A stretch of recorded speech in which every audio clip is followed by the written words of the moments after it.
Hello दोस्तों, आप सभी को अपने ही चैनल बिहार ज्ञान सेंटर में स्वागत है।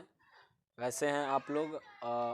आशा करता हूं कि आप लोग बहुत खुश होंगे और खुशी रहना चाहिए। आज हम लेकर के आए हैं आप लोगों को क्रॉस कोर्स संस्कृत का। सब्जेक्ट कौन सा है? संस्कृत का। देखिए, मैथ, साइंस और सोशल साइंस या इंग्लिश, संस्कृत, हिंदी होता है, लेकिन बिहार बोर्ड के लिए संस्कृत भी महत्वपूर्ण है। इसलिए महत्वपूर्ण है क्योंकि संस्कृत 100 नंबर का एग्ज़ाम होता है। आप लोगों का परसेंटेज बढ़ाने में बहुत ज़्यादा काम आएगा ये जो संस्कृत है। तो सबसे पहले हम लोग ऐसा करेंगे, क्रॉस कोर्स में ऐसा पढ़ेंगे कि चैप्टर को एक वीडियो में उस चैप्टर को मतलब समझाया जाएगा। टॉपिक वाइज टॉपिक, मतलब पूर्णतः पढ़ाया नहीं जाएगा, या कहानी के रूप में आपको सुना देंगे और उससे इम्पोर्टेंट टॉपिक को समझा देंगे। और उसके बाद एक वीडियो ऑब्जेक्टिव के लिए होगा। तो आप लोग यहाँ देख सकते हैं, आज हम पहला पाठ लेकर के आए हैं, पहला लेसन चैप्टर, जिसका नाम है संस्कृत का पहला चैप्टर। और प्यूसम भाग 2 है, मतलब 10th क्लास में तो भाग 2 ही होता है। तो वो पहला चैप्टर है मंगलम। मंगलम का मतलब ही होता है कल्याणकारी। मंगल का मतलब कल्याण, मंगल का मतलब कल्याण, और यम इसमें लग गया है तो कारी। मंगलम मतलब कल्याणकारी। इसमें पांच जो है श्लोक है। उस श्लोक को हम लोग एक एक श्लोक करके समझेंगे और उस श्लोक का क्या मतलब है उसके बारे में हम लोग जानेंगे। और उसके बाद इस श्लोक के टॉपिक वाइज टॉपिक जो क्वेश्चन पूछता है उसको समझेंगे।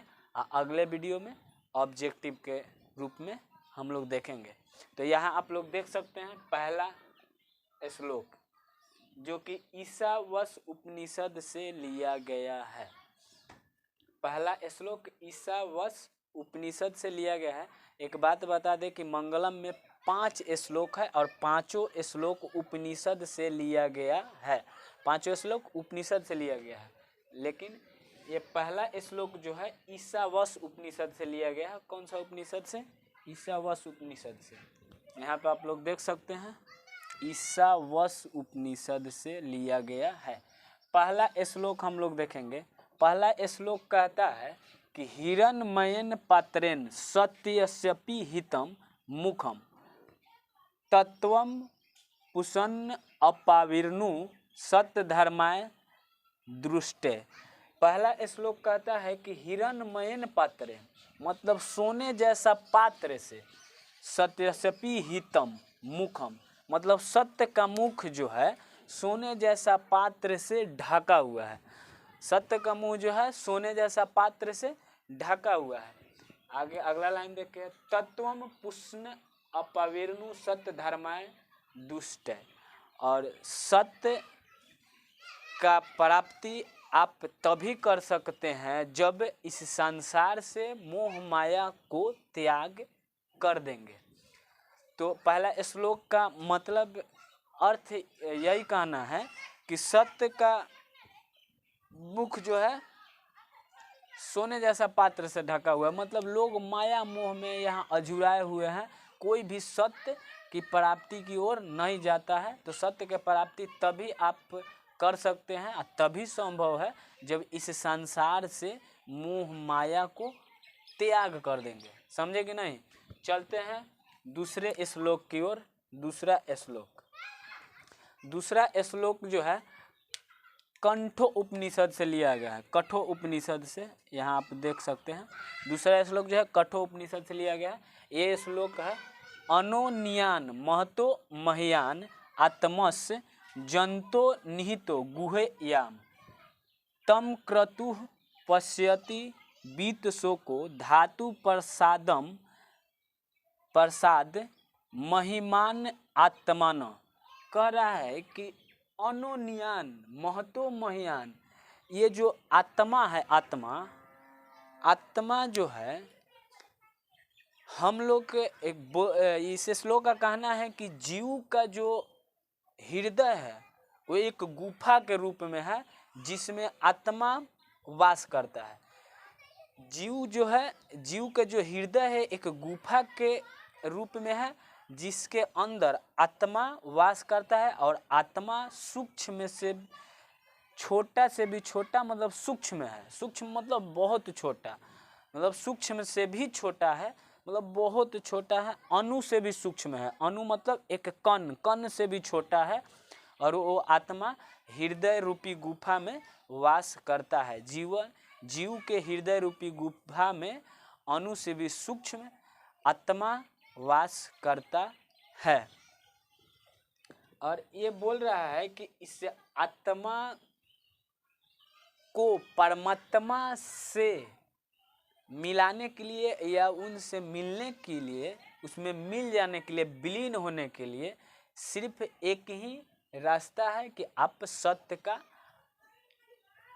का राह पर चले, तभी आप इस आत्मा को परमात्मा से मिला सकते हैं। लेकिन आजकल के दुनिया में ऐसा है कहाँ? नहीं ना है, बिल्कुल नहीं है। कोई भी सत्य बोलेगा अपना काम बनाने के लिए, भी कुछ भी बोलते हैं लोग, लेकिन ये सब समझदारी बहुत ज़्यादा ज़रूरी भी है। तो दूसरा श्लोक का अर्थ क्या है कि आत्मा जो है जीव रूपी गुफा में, जीव के हृदय रूपी गुफा में अणु से भी सूक्ष्म आत्मा वास करती है। और इस आत्मा को परमात्मा से मिलाने के लिए, मतलब उनसे मिलाने के लिए सत्य का राह पर चलना होगा, जिस राह पे ऋषि लोग चलते हैं। ऋषि लोग क्या करते हैं कि अपने घर द्वार को क्या करते हैं, त्याग देते हैं, और त्याग करके और आत्मा को शुद्ध कर लेते हैं। कोई मोह माया नहीं। ऋषि के मतलब क्या होता है, साधु संत के मतलब कि अपने घर और त्याग दिए, इस सब मोह माया से बिल्कुल बाहर हैं और भगवान के भजन कर रहे हैं। जय श्री राम, राधे श्याम। तो यही है, समझे कि नहीं? तो ऋषिगण जिस रास्ता का उपयोग करते हैं उस परमात्मा तक जाने के लिए वो सत्य का राह है। चलते हैं अब आगे तीसरा श्लोक की ओर। सत्यमेव जयते नानृतं सत्येन पंथा विततो देवयान याना कर्मण्ये ते यीरसु हप्त कामा यत्र तत्र सतस्य परम निधानम।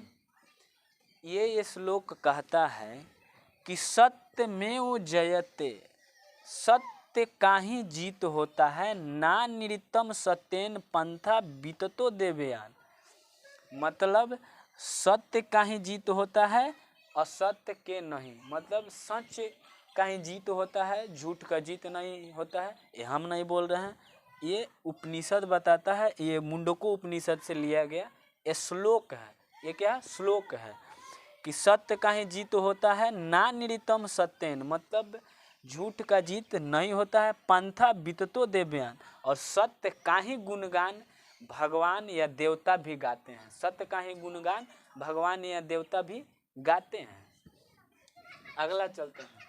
अब ये कह रहा है कि यत्र तत्र सतस्य परम निधानम, और सत्य का ही मार्ग से ही हम उस अपने आत्मा को परमात्मा से दिव्य प्रकाश प्राप्त करके और उनमें विलीन हो सकते हैं, बिना सत्य का नहीं।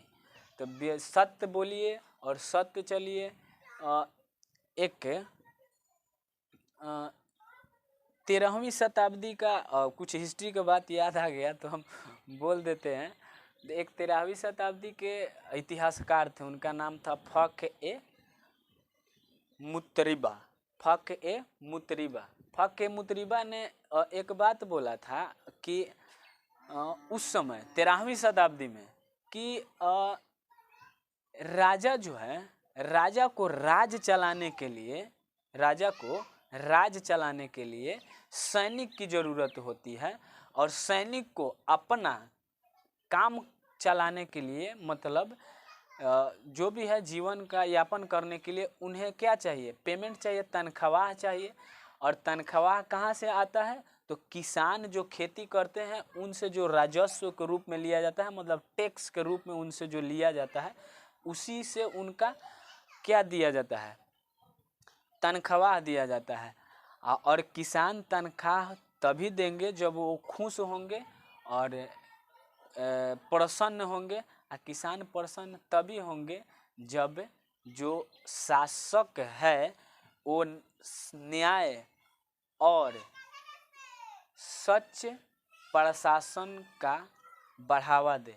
मतलब सब बातों का निकाल करके एक ही बात आता है कि सत्य और न्याय को बढ़ावा दीजिएगा, तभी इस दुनिया का कोई ताकत भी आपको आगे बढ़ने से नहीं रोक सकता है। यह देश हो, देश को भी विकास करने के लिए इस सत्य की ज़रूरत होती है। और एक गांव के भी, एक व्यक्ति के भी, सुन लो, सभी कोई को आगे बढ़ने के लिए सत्य की जरूरत होती है। चलते हैं अगले श्लोक की ओर। ये भी श्लोक मुंडको उपनिषद से लिया गया है।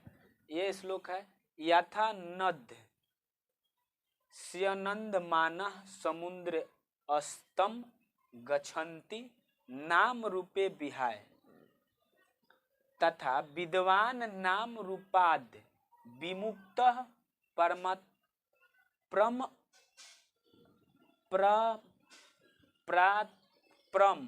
पुरुष मुपैति दिव्यम।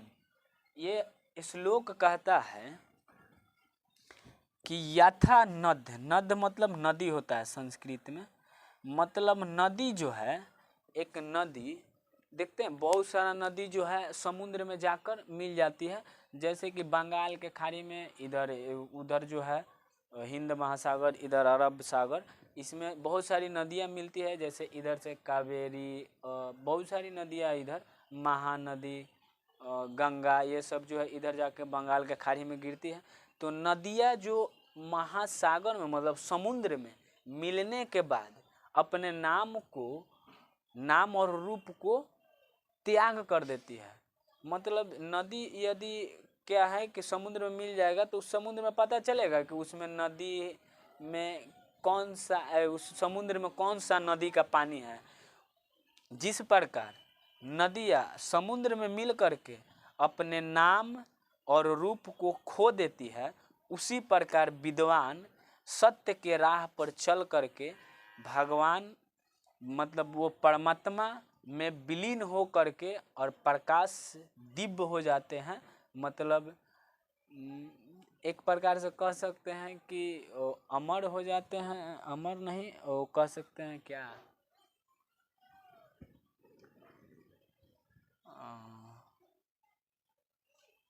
नहीं, नरक और सत्य के राह पर चल करके दिव्य प्रकाश। विद्वान जो होते हैं, जिस प्रकार नदियाँ समुद्र में मिलकर अपने नाम और रूप को खो देती है या उसमें विलीन हो जाती है, उसी प्रकार विद्वान सत्य के राह पर चल करके और अपने आत्मा को परमात्मा में मिला करके अपने नाम और रूप को खो देते हैं। समझ में आया कि नहीं? तो परमात्मा, आत्मा का परमात्मा से मिलाना सिर्फ एक ही राह है, सत्य का।